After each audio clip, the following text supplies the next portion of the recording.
নমস্কার বন্ধুরা, আজ আমি আপনাদের জন্য একটি শিক্ষণীয় গল্প নিয়ে এসেছি যার নাম গরিব কৃষক। এক গ্রামে একজন কৃষক ছিলেন। তিনি দুধ থেকে দই ও মাখন তৈরি করে বিক্রি করতেন। একদিন কৃষকের স্ত্রী মাখন তৈরি করে কৃষককে দিলেন বিক্রি করতে। কৃষক তা বিক্রি করার জন্য গ্রাম থেকে শহরের উদ্দেশ্যে রওনা হলেন। মাখনগুলো গোল গোল রোল আকৃতিতে রাখা ছিল, যার প্রত্যেকটির ওজন ছিল 1 কেজি করে।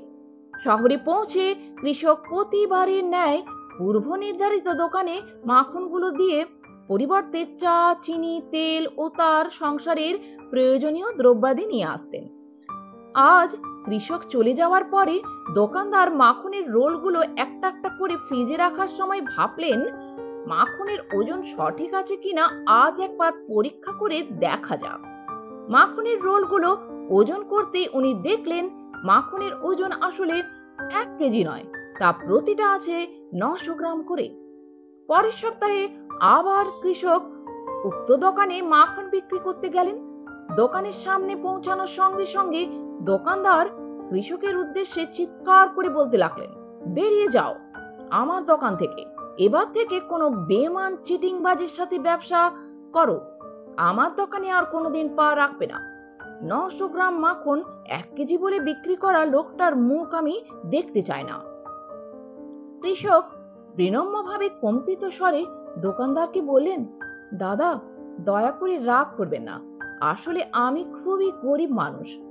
দাড়িপাল্লার বাটখারা কেনার মতো পয়সা আমার কাছে নেই, তাই আপনার থেকে প্রতিবার যে 1 কেজি করে চিনি নিয়ে যেতাম, সেটাই দাড়িপাল্লার এক পাশে রেখে অন্য পাশে মাখনের রোল মেপে নিয়ে আসতাম। তাহলে বন্ধুরা, এই গল্প থেকে আমরা শিক্ষা পাই যে আপনি অপরকে যেটা দেবেন সেটাই পরে আপনার কাছে ফিরে আসবে, তা সেটা সম্মান হোক বা ঘৃণা। ধন্যবাদ। গল্পটি যদি ভালো লেগে থাকে একটা লাইক অবশ্যই দেবেন এবং বন্ধু ও প্রিয়জনদের শেয়ার করে চ্যানেলটি সাবস্ক্রাইব করে পাশে থাকবেন।